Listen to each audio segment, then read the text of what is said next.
Semoga yang subscribe diberikan rezeki melimpah dari arah tak disangka-sangka. Dan yang like komen, dimudahkan jalannya menuju surga di hari akhir nanti. Sihir merupakan perbuatan seseorang untuk mencelakakan orang lain dengan meminta pertolongan setan. Praktik sihir sudah berlangsung ribuan tahun yang lalu, yang biasanya dilakukan karena kebencian dan sakit hati. Begitupun gangguan jin ataupun setan, pasti selalu ada saja setan dan jin yang mengganggu manusia. Lalu apa saja yang harus dilakukan supaya terhindar dari keburukan jin, setan, dan juga sihir? Sebelum saya melanjutkan, alangkah baiknya pemirsa sekalian subscribe terlebih dahulu dan silakan tinggalkan like serta komen yang positif. Silakan juga tuliskan hajat pemirsa sekalian di kolom komentar. Semoga semakin banyak yang mengaminkan, maka harapan pemirsa akan cepat terkabul. Bismillahirrahmanirrahim. Dalam Al-Quran ada ayat yang paling agung. Barang siapa yang membacanya sehabis sholat fardu, maka tidak ada yang menghalanginya untuk masuk surga kecuali kematian. Siapa yang membacanya ketika hendak tidur, setan tidak akan sanggup mendekatinya sampai waktu pagi. Barang siapa yang membacanya ketika keluar rumah, maka dia tidak akan diganggu oleh setan. Dan barang siapa yang membacanya 12 kali setiap hari, maka Allah akan memberikan kepadanya rezeki dengan cara yang tidak dia duga, dan menghilangkan rasa iri dari dirinya, serta menghilangkan sihir dari dirinya. Pesan saya, mau tidur, keluar rumah, ketika hendak bepergian, setelah sholat fardu, jangan sekali-kali meninggalkan amalan ini. Jika ada gangguan di dalam rumah, misal ada setan yang menghuni rumah tersebut, maka amalkan ini sambil menghadap kiblat dan sambil baca. Pemirsa sekalian berputar mulai dari kiblat dan berakhir ke kiblat lagi. Maka Allah akan melindungi rumahmu dari segala bahaya dan kejahatan. Begitu dahsyatnya, sampai-sampai Rasulullah pernah berkata, tidak dibaca ayat itu dalam rumah yang ada setannya, kecuali setan pasti pergi dari rumah itu. Bahkan ada riwayat yang menyebutkan saat diturunkannya kepada Nabi Muhammad, beribu-ribu malaikat mengiringinya karena kemuliaan dan kebesarannya.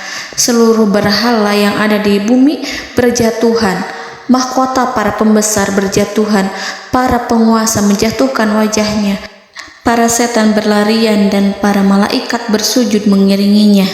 Namun, sebelum melakukan amalan ini, sebaiknya pemirsa sekalian menjaga hal-hal berikut. Pertama, menjaga sholat berjamaah. Kedua, tidak mendengarkan nyanyian-nyanyian ataupun musik.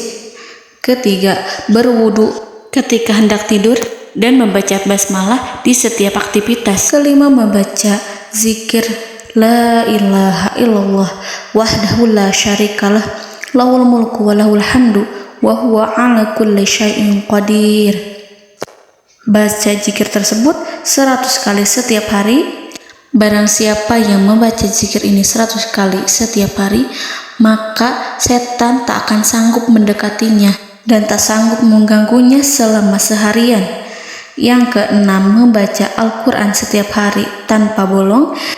Ketujuh, bergaullah dengan orang-orang yang soleh. Dan inilah ayat yang tadi dibahas yang bisa menghilangkan sihir dalam tubuh, yaitu ayat kursi, ayat yang tertera dalam surat Al-Baqarah ayat 255. Bismillahirrahmanirrahim.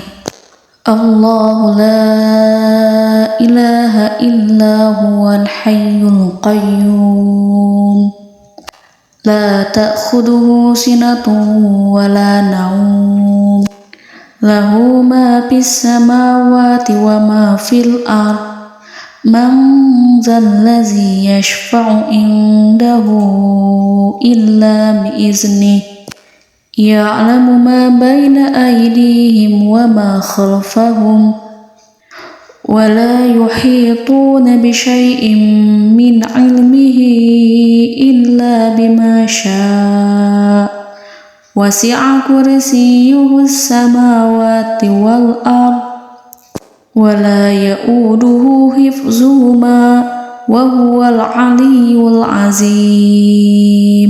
Amalkan ayat tersebut sekurang-kurangnya 12 kali setiap hari, dan kalau bisa diamalkan juga ketika hendak tidur, keluar rumah, ataupun setelah sholat fardu.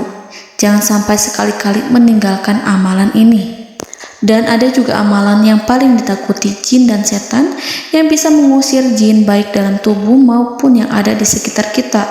Bahkan saking ampuhnya, malaikat Jibril langsung mengajarkannya kepada Nabi Muhammad SAW. Sebagaimana dikisahkan oleh Ibnu Mas'ud, pada suatu malam Nabi Muhammad SAW didatangi oleh jin Ifrit yang membawa obor api. Obor tersebut digunakan jin Ifrit untuk menyerang Nabi Muhammad SAW. Dan pada saat itu Nabi pun membaca ayat Al-Quran. Namun tidak ada reaksi apapun, kecuali jin itu semakin mendekat. Sehingga Jibril menawarkan kepada Nabi Muhammad, dan Jibril pun berkata, "Maukah engkau aku ajarkan beberapa kalimat yang jika engkau membacanya, maka ia akan jatuh tersungkur?" Maka Jibril pun mengajarkan ini. Bismillahirrahmanirrahim. A'udzu biwajhillahil karim wa bikalimatillahi tammatil lati la yujawizuhunna barru wala fajirum min syarri ma yanzilu minas sama wa min syarri ma ya'ruju fiha wa min syarri ma zara'a fil ardh min syarri ma yakhruju minha wa min syarri fitanil laili wan nahar wa min syarri tawarikil lail wa min syarri kulli tarikin illa tarikan yatruku bi khairin ya Rahman. Yang artinya, aku berlindung dengan zat Allah yang maha mulia, dengan kalimat-kalimatnya yang sempurna, yang tidak ada orang baik dan juga orang durhaka yang melampauinya, dari keburukan yang turun dari langit dan keburukan apapun yang naik ke langit, dari keburukan apa saja yang masuk ke bumi dan keburukan apa saja yang keluar dari bumi, dan keburukan fitnah-fitnah siang dan malam, dari keburukan petaka-petaka malam, dari keburukan setiap petaka yang datang, kecuali petaka yang datang membawa kebaikan. Wahai Zat yang Maha Penyayang. Itu dia yang bisa saya sampaikan. Semoga informasi tadi membawa manfaat, keberkahan dan kebaikan untuk kita semua. Wallahu a'lam bishawab.